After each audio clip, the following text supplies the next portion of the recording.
Hello and welcome to the Introduction to Digital Literacy. That is the first module, the first unit of the first module. And as you can see on this slide, you would see these beautiful Indian students watching something on the projector slides. And look at the overhead projector here. So this is an example of using a digital tool to facilitate learning. By way of introduction,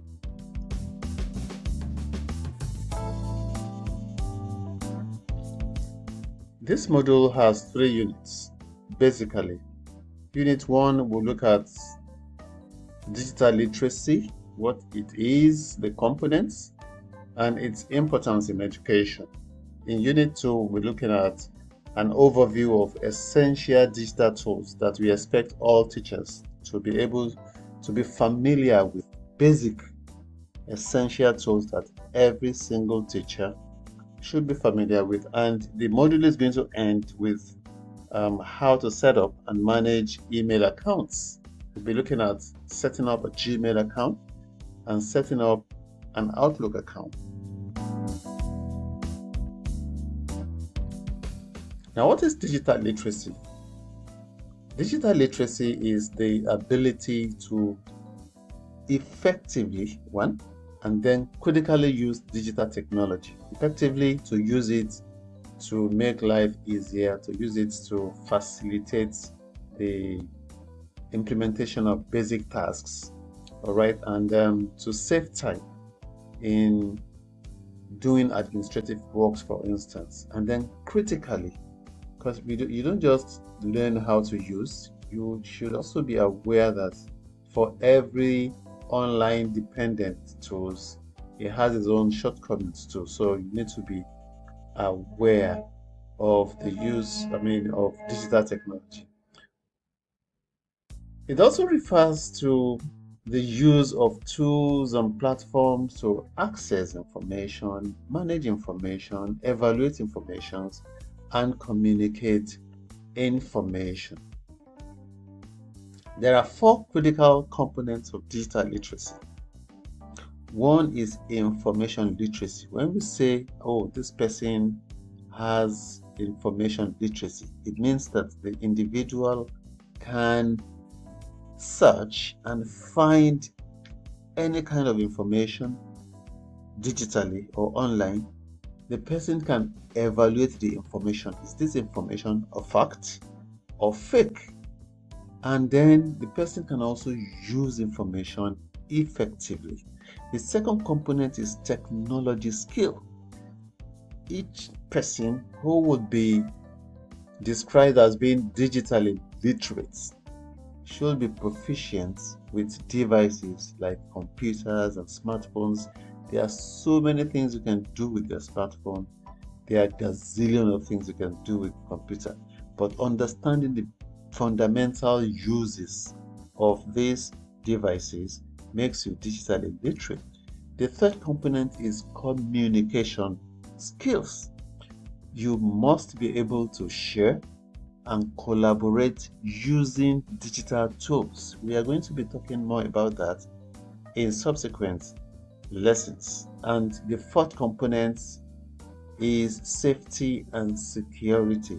Whatever it is that you do online, you need to know how to protect your personal information and to recognize threats online.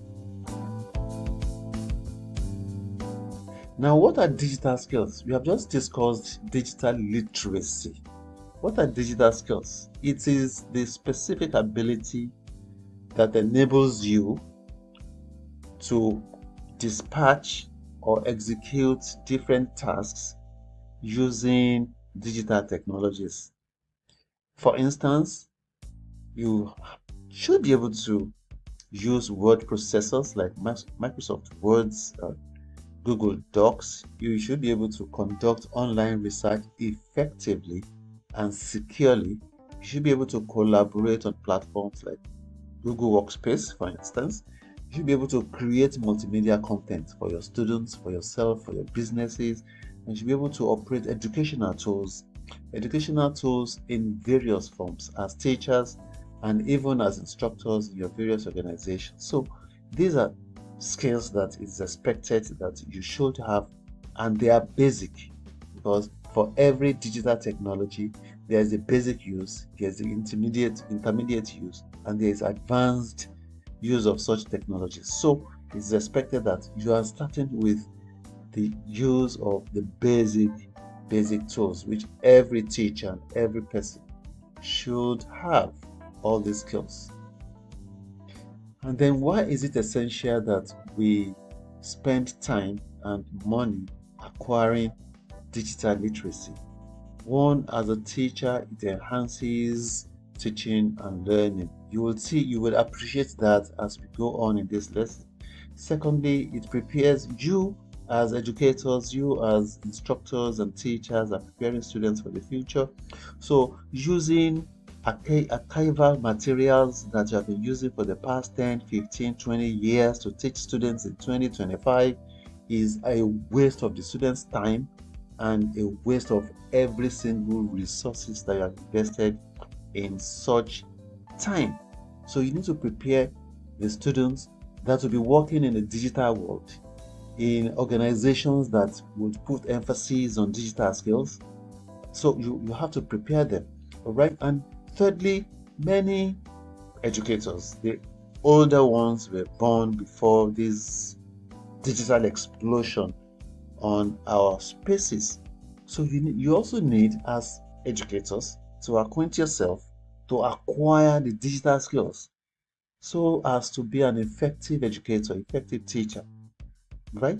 And bridge the digital divide. Digital divide is refers to that's people who were born into technology and people who were born before technology.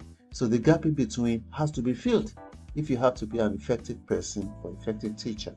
And it also streamlines administrative tasks. For instance, as a teacher, you have 400 students, you want to administer multiple choice questions on a particular subject, 30 multiple choice questions. And then after drafting the questions, you went and print how many, your 30 MCQ multiple choice questions is on like 10 pages. All right, you printed out 10 pages of of MCQ for one student, and you have 400 students. That means you will be spending resources on 4,000 printable sheets. All right, and after administering the questions, you will now sit down and be marking one after the other. You can imagine the amount of time such an archaic idea is going to take you, the time, the resources, the mental fatigue is going to create. All right. But with digital tools, you can administer your multiple choice questions online and it will be automatically assessed. And then you move on, rather than spending weeks drafting questions and administering the questions and sitting down to mark the numerous sheet of papers. You do this automatically using the power of automation in digital tools. And as a teacher, and even as any other instructor or any other person who manages organization, you need to be familiar with typing. That is just fundamental and rudimentary anyways. Email communication, you see, it is much more important to begin to develop communicating using email now, because all these the WhatsApp thing that has taken over the communication space has its serious shortcomings. We'll get there when during the course of the lessons, and then you also be able to navigate the internet safely and effectively. It is expected as teachers to be able to create content like slides and posters and handouts and other teaching aids for your students, for your businesses.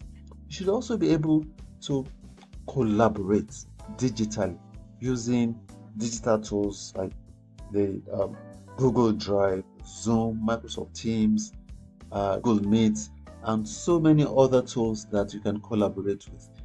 As teachers and instructors, we should also be able to be familiar with learning management system. That is the reason why we are actually using Google Classroom. Google Classroom is the basic elements that every single teacher must be familiar with. There are so many other more sophisticated learning management systems that are internet based, that are websites based, that are more, that have more functionalities than Google Classroom. But Google Classroom is a basic level to start your journey as a teacher in the 21st century. And of course, you also be able to you should be able to learn about cybersecurity. You should be aware of cybersecurity because many of the things you'll be doing as teachers, 21st century teachers who is familiar with digital technology and who is using digital tools are going to be online. And you have to be aware of securing your data, securing yourself, protecting yourself from the different threats that are online. So, in summary, we have discussed why digital literacy is essential in modern education. We have discussed how you, as teachers, can enhance teaching and equip your students with skills and improve efficiency. We have also described why teachers become more effective educators by developing digital literacy. So I want you to think about it. This is not an assignment. The assignment is going to the other class. But however, this you can think about the different digital skills that you already have. You can think about 3 digital skills that you want to develop. You can think about how these skills can improve your teaching or your profession. In the next class, we'll be looking at an overview of essential digital tools for educators. I will see you in class. By the way, these slides were prepared using Google Slides. Thank you. I'll see you in the next class.